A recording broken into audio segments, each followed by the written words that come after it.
Jadi breakout yang barusan terjadi lagi pada Bitcoin, apakah ini akan menjadi real breakout atau tidak? Apakah kita akan bertahan di level ini ya, di level di atas dari pola breakout ini dan menuju higher high gitu ya, menuju ke level 30, ke level 31 atau 32? Di sini gua akan coba analisa menurut pendapat pribadi gua aja.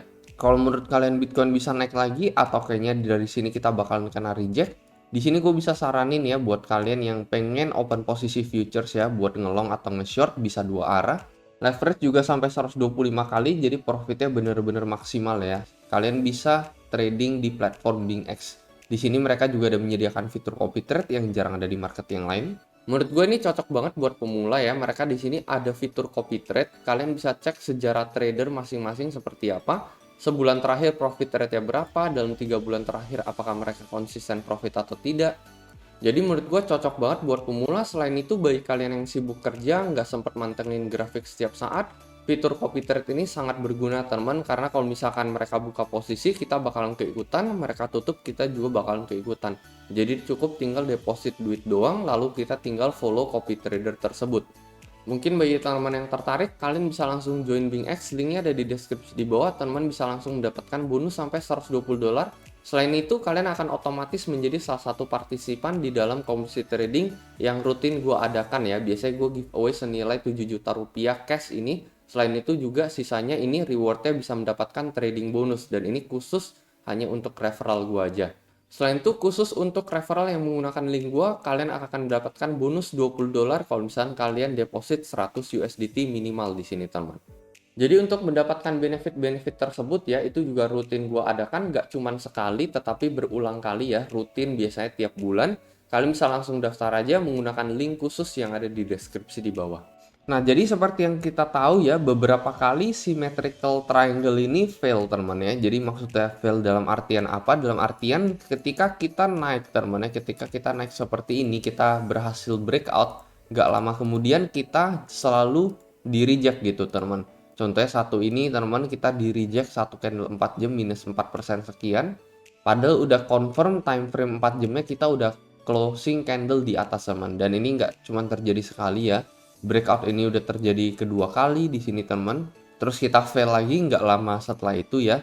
Nah, lalu yang kali ini ya, setelah pertama, kedua, ini yang ketiga kalinya teman, kita testing lagi di sini ya.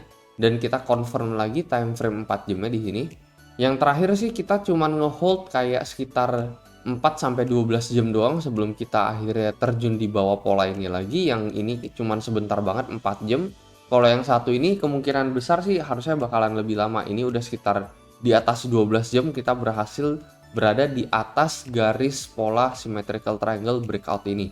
Pattern yang bawah juga udah gua update ya. Sebelumnya kan kurang lebih seperti ini teman ya. Cuman ya kita tarik lagi ke garis yang lebih baru, yaitu kita tarik langsung all the way ke arah tanggal 27 dan 28 Mei. Maka kita menemukan pola baru, cuman sama aja. Sebenarnya ini juga tetap symmetrical triangle.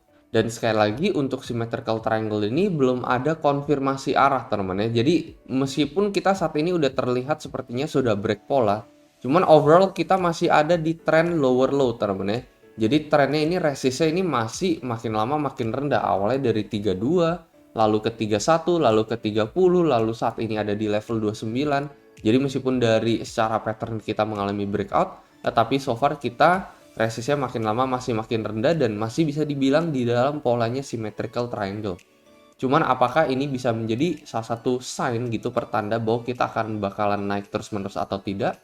Bisa jadi selama kita mungkin bisa bertahan teman-teman ya, bertahan di atas pola ini. Dan untuk konfirmasi adalah kita harus melihat pertanda breakout, yaitu bisa lebih tinggi dibandingkan resist sebelumnya. Itu adalah hal pertama yang harus ingin kita capai, yaitu bisa berada di atas level 30K ini ya, 30.150. Lalu nextnya untuk lebih mengkonfirm lagi kita harus berada di atas level 32.000 ini. Jadi kalau misalnya kalian pengen open posisi long gitu ya, bermain futures, itu menurut gua kalian harus nunggu breakout ini terjadi terlebih dahulu ya ke level 32. Setelah itu maybe koreksi ke level 31, baru di situ kalian bisa open posisi long atau all the way ke breakout target yang selama ini kita tunggu-tunggu teman-teman ya, ke daerah Fibo 0,5 sampai 618 ini. all the way ke level 33 atau 34, lalu kita tinggal menunggu dia balik ke area support gitu ya.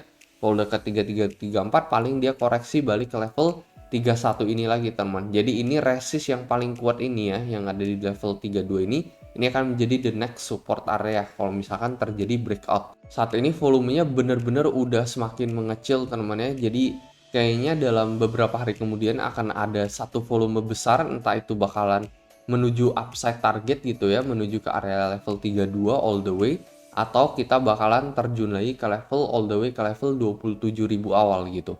Either way, karena memang masih ada probabilitas saat ini kita berada di RSI 36 dan kita udah balik lagi ke RSI 57 gitu ya. Bukan berarti ya kita udah bakalan breakout gitu. Karena ya secara sejarah sih sebenarnya kita selalu rata-rata menyentuh RSI 30 teman-teman, seperti yang udah gue jelaskan di beberapa video yang lalu ya. Jadi ketika symmetrical triangle ini mengalami break ke bawah teman-teman ya, kita menyentuh RSI 30 sebelum akhirnya kita bisa langsung all the way the real pump terjadi sampai ke level 1M kalau yang ini ya. Dan ini double bottom terjadi. Jadi bisa aja masih ada pertanda double bottom terjadi di level 27K ini. Jadi memang belum terkonfirm apapun teman-teman ya, cuman ya dari pola sendiri kita udah terkonfirm breakout sekali lagi, cuman ya jangan terlalu berharap dari breakout ini ya, karena kita sering banget kena perangkap gitu. Dan kalau misalkan buat konfirmasi ya kita harus nge-reach higher target resist dari resist sebelumnya, yaitu ada di level 30, 31 dan 32. Supportnya ini juga menurut gue ini cukup penting teman-teman ya, dari level 27 lalu kita ke level 28 dan 28 setengah di sini.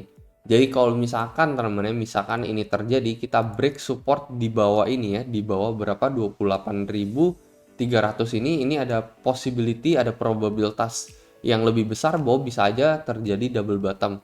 Dengan catatan kita kalau misalkan break support dari level 28.300 ini.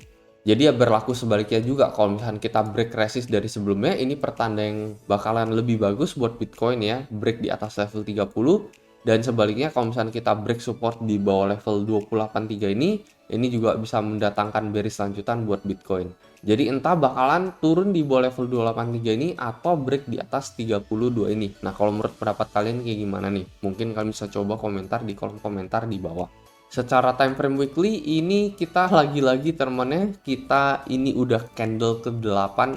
Dan sekali lagi seperti yang gue bilang, ini belum pernah terjadi dari sejarah sebelumnya kita mengalami 8 candle bearish untuk Bitcoin teman. Ini belum pernah terjadi. Ini paling banyak di bulan September mungkin ya, 3, 4, 5. Ini 6 candle bearish teman ya. Jadi 6 candle bearish udah sempet. Cuman kalau sampai 8 bahkan 7 aja kita itu mencetak rekor loh kemarin ya. Minggu kemarin kita 7 candle bearish itu mencetak rekor terbaru Bitcoin sepanjang sejarah, belum pernah 7 candle bearish seperti ini. Sorry teman, bahkan ini udah 9 ternyata. Jadi udah 9 candle mingguan merah teman tanpa ada candle hijau sama sekali. Jadi bisa aja ada potensi chance dari tanggal 30 Mei sampai tanggal 6 Juni nanti bisa aja kita mantul gitu. Tetapi nggak menutup kemungkinan bisa aja kita double bottom dulu ke area level 27.000 ini. Jadi kalau misalkan buat main futures ya, yang paling aman sebenarnya ngeset SL itu di daerah level 26 sekian gitu. Jadi untuk dia turun sampai 26 ya agak nggak memungkinkan gitu, kecuali terjadi flash crash di beberapa market tertentu lagi. Karena ini kan flash crash sampai 25 ini terjadi benar-benar sebentar aja teman, dan ini hanya di beberapa market tertentu aja. Ya pastinya kita berharap juga bahwa Bitcoin bisa kembali bullish lagi ya. Dan untuk long term, secara long term gue sendiri udah menyaksikan Bitcoin dari tahun 2017 gitu ya. Itu sampai sekarang juga harganya cenderung naik terus-menerus. Jadi in the long term pastinya kita berharap juga harga Bitcoin bakalan naik terus. Itu aja teman dari gue, semoga bisa membantu dan seperti biasa sampai jumpa di next video.